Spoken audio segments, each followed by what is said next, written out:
The people of these schools who are ignorant of the teachings of the lifespan chapter are similarly like beasts.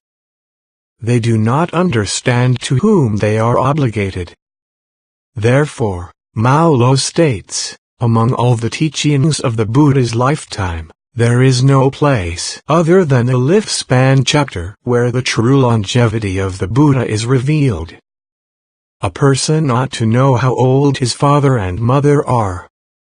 If a son does not even know how old his father is, he will also be in doubt as to what lands his father presides over.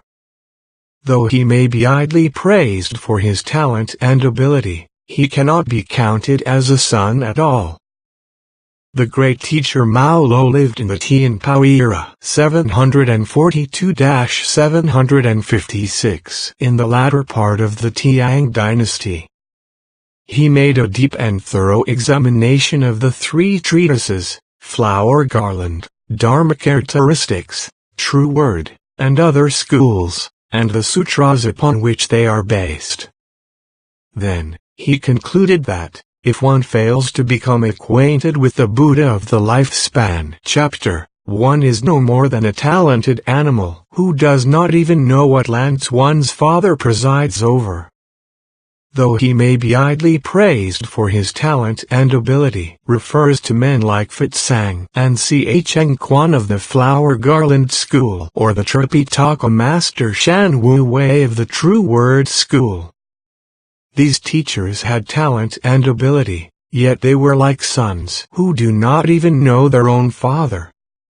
The great teacher Dengyo was the patriarch of both esoteric and exoteric Buddhism in Japan. In his outstanding principles, he writes, the sutras that the other schools are based upon give expression in a certain measure to the mother-like nature of the Buddha. But they convey only a sense of love and are lacking any sense of fatherly sternness. It is only the 10-day Lotus School that combines a sense of both love and sternness. The Lotus Sutra is father of all sages, worthies, those still learning, those who have completed their learning, and those who set their minds on becoming bodhisattvas. The sutras that form the basis of the True Word and Flower Garland schools do not even contain the term sowing, maturing, and harvesting, much less the doctrine to which these terms refer. When the sutras of the Flower Garland and True Word schools assert that their followers will enter the first stage of development in this lifetime and achieve Buddhahood in their present form, they are putting forth the teachings of the provisional sutras alone, teachings that conceal the seeds sowed in the past. To expect to harvest the fruit of Buddhahood without knowing the seed first sowed is like the minister Cao Cao attempting to seize the throne or the priest Dokyo trying to become emperor of Japan. The various schools argue with one another, each claiming that its sutra contains the true seeds of enlightenment. I do not intend to enter the argument. I will let the sutras speak for themselves. Thus, Bodhisattva Vajrabandhu, speaking of the seeds of enlightenment implanted by the Lotus Sutra, designates them the seeds without peer. And these seeds of enlightenment are the doctrine of 3,000 realms in a single moment of life as expounded by Tiantai. The seed of enlightenment for the various Buddhas described in the Flower Garland Sutra, the Mahavajrayana Sutra, and the other various Mahayana Sutras is the one doctrine of 3,000 realms in a single moment of life. And the great teacher Tiantai Chi-Che was the only person who was capable of perceiving the truth of this doctrine. Cheng Quan of the Flower Garland School usurped the doctrine and made it the soul of the passage in the Flower Garland Sutra that reads, "The mind is like a skilled painter."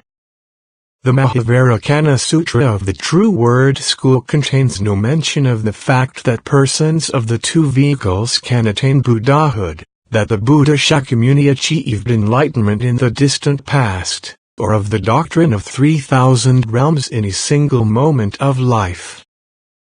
But after the Tripitaka master Shan Wu Wei came to China, he had occasion to read great concentration and insight by Tian Tai and came to gain wisdom and understanding. He then stole the doctrine of 3,000 realms in a single moment of life, using it to interpret the passages in the Mahavajrayana Sutra on the reality of the mind, or the one that reads, "I am the source and beginning of all things," making it the core of the true word teachings, but adding to it the practice of mudras and mantras. And in comparing the relative merits of the Lotus Sutra and the Mahavajrayana Sutra, he declared that, while the two agree in principle, the latter is superior in practice.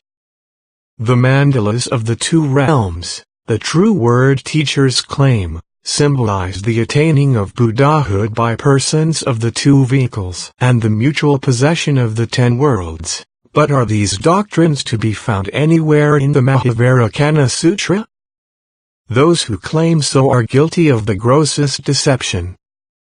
Therefore, the great teacher Dengyo states, the true word school of Buddhism that has recently been brought to Japan deliberately obscures how its transmission was falsified in the recording by I Sheng, who was deceived by Shan Wu Wei, while the flower garland school that was introduced earlier attempts to disguise the fact that it was influenced by the doctrines of Tian Tai.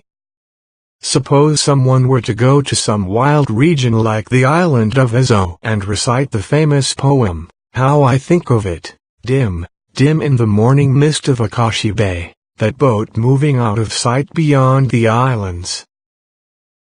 If the person told the ignorant natives of Ezo that he himself had composed the poem, they would probably believe him.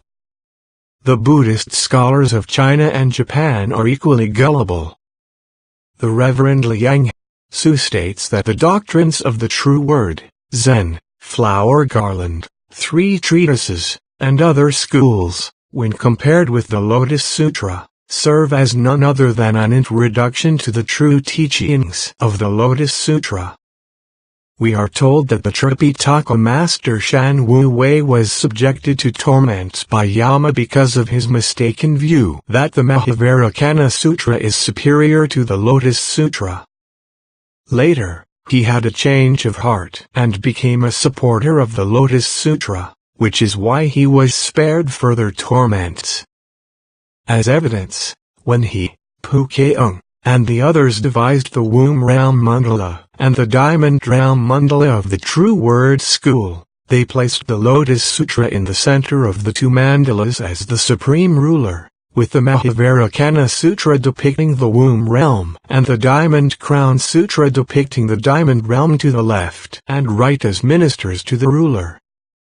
When Kobo of Japan drew up a theoretical statement of the true word teachings, he was attracted by the flower garland school and assigned the flower garland sutra to the 9th stage of advancement and the Lotus Sutra to the 8th stage. But when he taught the practices and ceremonies to his disciples Jitsu, Shinga, Encho, Kojo, and the others, he placed the Lotus Sutra in a central position, between the 2 realms of the womb and the diamond, as Shan Wu Wei and Pukeung had done.